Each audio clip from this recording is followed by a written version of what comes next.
to Women's Football Talk, the YouTube channel that brings you all the latest news and stories from around the world of women's football. This is the preview episode where we're going to be looking at this weekend's FA Women's Super League fixtures.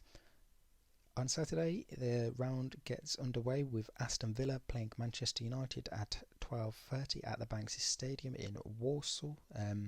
No fans will be able to attend this one due to the West Midlands still being in the higher tier, or the highest tier, so fans are unable to attend. Manchester United will be looking to keep up their unbeaten start to the season, and any sort of result doesn't matter. The Casey Stoney's side will stay at the top for 24 hours at least, whilst a win for Aston Villa could move them above West Ham United for the time being, though you got to say Casey Stoney's side are going to be the favourites looking into this, considering how well they've done this season in the WSL. The only bit of obvious injury news that I can think of for this team, for our other team in this game, is that Alessia Russo is missing for Manchester United as she recovers from her injury. I believe everyone has come back, or is coming back to their clubs today and tomorrow, fit to take part in the action over the weekend, and as of now there has been no positive tests due to COVID-19. So it's been a while since we've had league action. The last game Aston Villa played was a Midlands derby against Birmingham City back on the 14th of November. Villa lost that game 1-0 due to a Claudia Walker goal, whilst Manchester United, I believe their last game was a draw in the league against City rivals Manchester City, where they drew 2-2 after being 2-0 down at half time. A very good second half from Casey Stoney's side in that game. Then Sunday we start off with a London derby as Chelsea women welcome West Ham to Kings Meadow at 12:30. That is on the BBC iPlayer and the red button.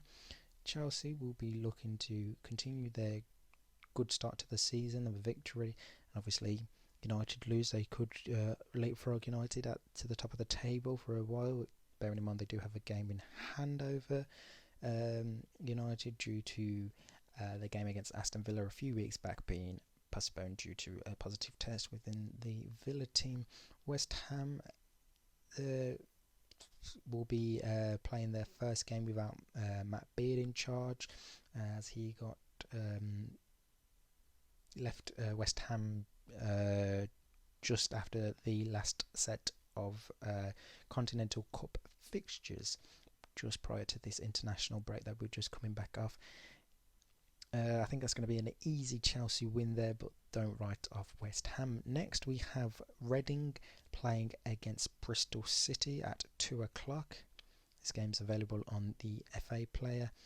Going to be a very interesting game. Bristol City will be hoping this can be their game that they can get their first win of the season. They've looked well in games, but they've just been very unfortunate. Last league game in the WSL for Everton was a 1-1 draw with Reading.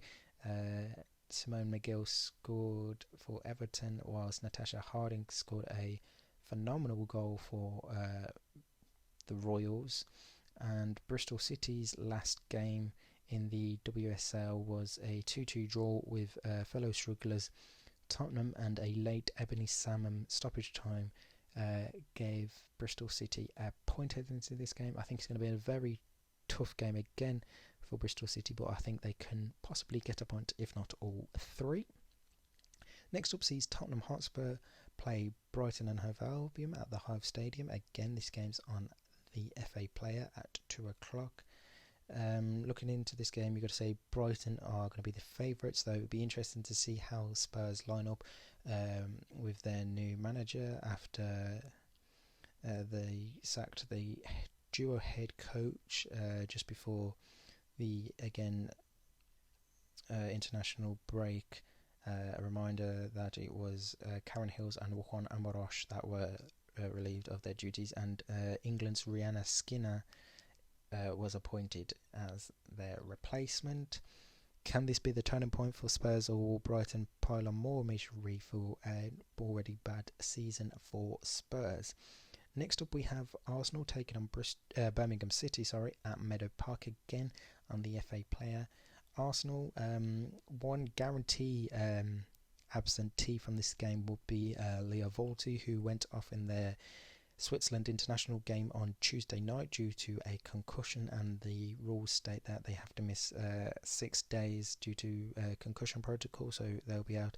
They'll be hoping to have Viviana Miedema out, who had to pull out of the Netherlands squad for their games against the US and Kosovo due to a hip injury, though there's been no update on her injury, and they'll be hoping to welcome back Noel Maritz and Jenny Beattie and others this weekend, though there has been no confirmed team news as of yet.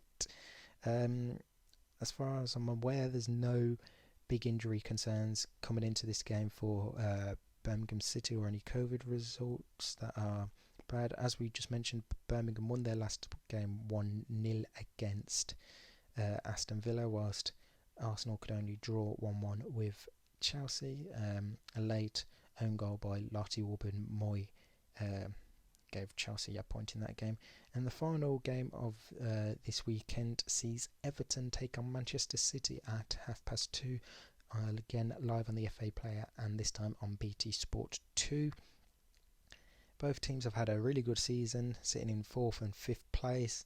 I think this is going to be definitely one of the games of the weekend, and it'll be quite hard to separate who can win this game. I'm not too sure who you would say the favourite is going into it. Maybe slightly just Manchester City because of the personnel that they've got, though Everton are definitely going to give them a run for their money. So again, all the games that aren't on the TV will be available on the FA Player, and obviously you'll be able to watch those the games on the the games that are live on TV. They are on the BBC Red Button and on BT Sport 2. That's all we have for this weekend. We'll be back at the start of next week, where we will look back at all these fixtures in the WSL and see how everyone gets on. Make sure you like, comment and subscribe. Let me know in the comment section below your predictions for this game, and what are you hoping to see with this weekend's fixtures.